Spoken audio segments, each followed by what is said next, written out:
Hey everybody, it's Angela here from AsFreeAsYouSee.com, and you have come to the right place if you are feeling stuck and lost and like you're not living up to your fullest potential. What I do is I help you get unstuck so that you can thrive and become unstoppable. And today we are talking about how you can make a commitment to yourself after years of destructive behavior and self-sabotage. First, I kind of want to tell you a little bit about some of the self-sabotage that I've done and some of the destructive behavior that I have actually done to myself. Before this point, I had spent years and years living in shame and living in a life that I was not very proud of. I did things that I wasn't proud of.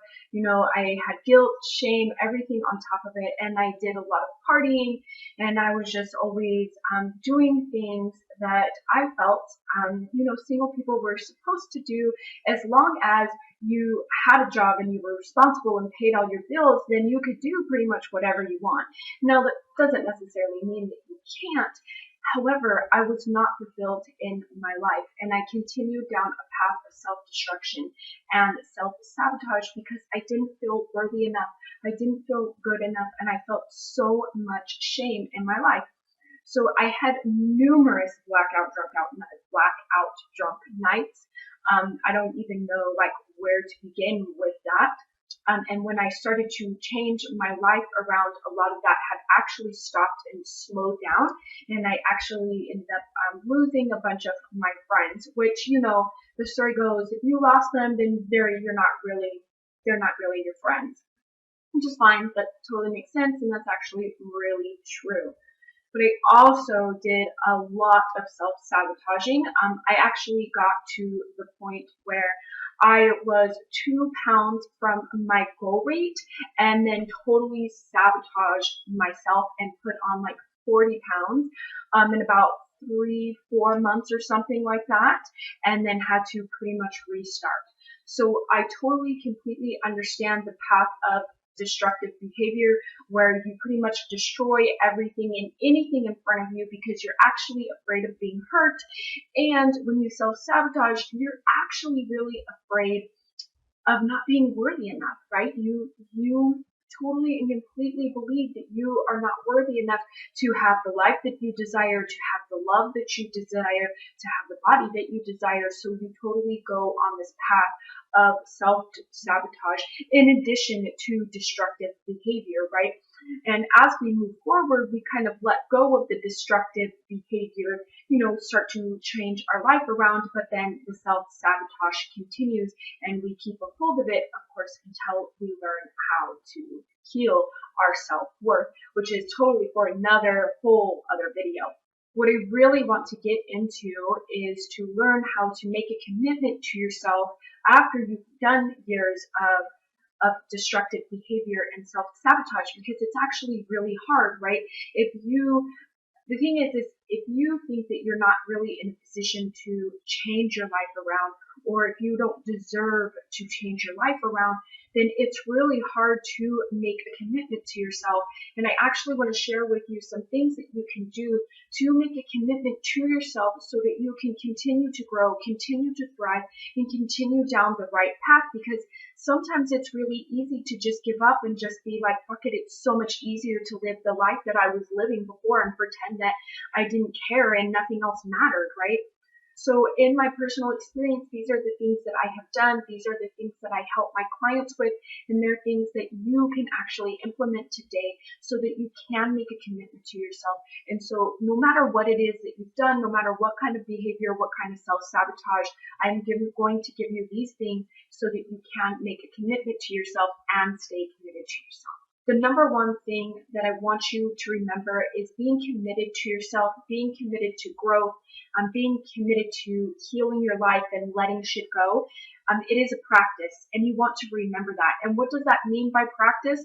Well, that means that some days are going to be so good, and you're going to be so good at committing to yourself, comforting yourself, being really non-judgmental and observing towards yourself.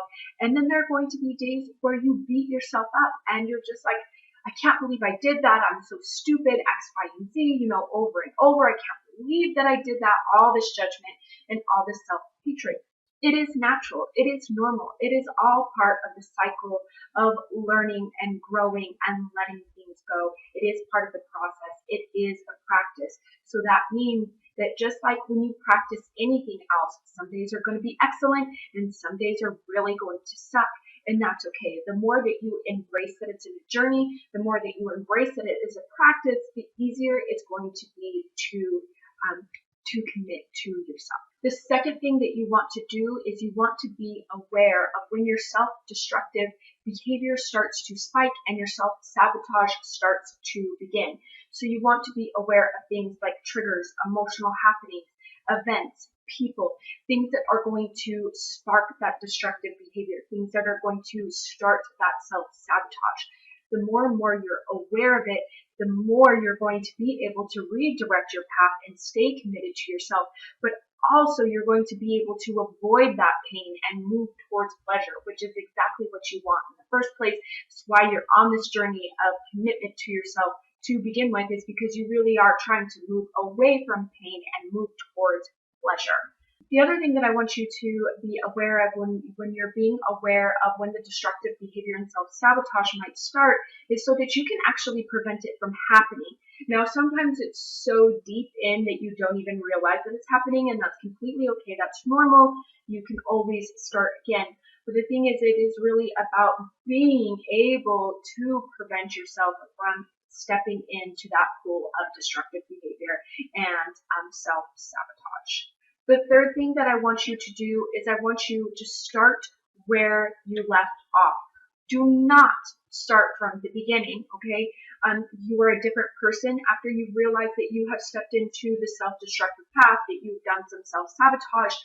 When you try to tell yourself, okay, we're going to start over, we're going to have a blank calendar, I'm going to start on Monday, don't do that. Stop doing that, because you are actually giving yourself permission to screw up again and continue down that pattern. Because you are aware of your self-destructive behavior and your self-sabotage, it actually puts you in a position that you're stronger, more aware, and wiser. So start the next day, right? Allow yourself to go through the motions and the triggers and the feelings and start the next day. Just do it the next day where you started off. None of the rest of it matters, because when you do that, you actually let go of the destructive patterns and the self-sabotage.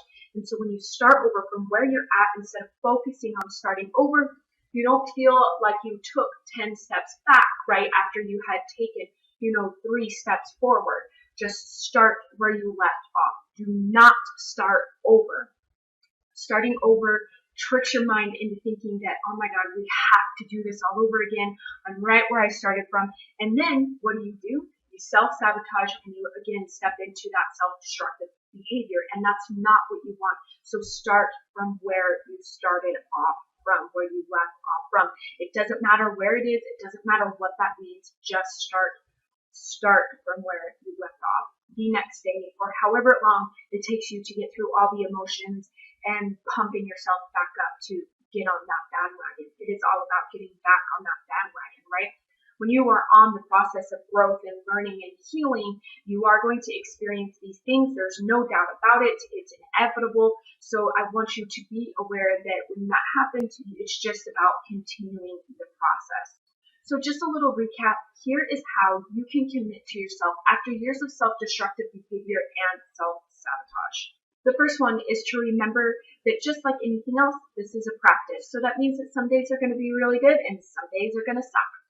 The second thing that I want you to do is be aware of what triggers your self-destructive and self-sabotage behavior.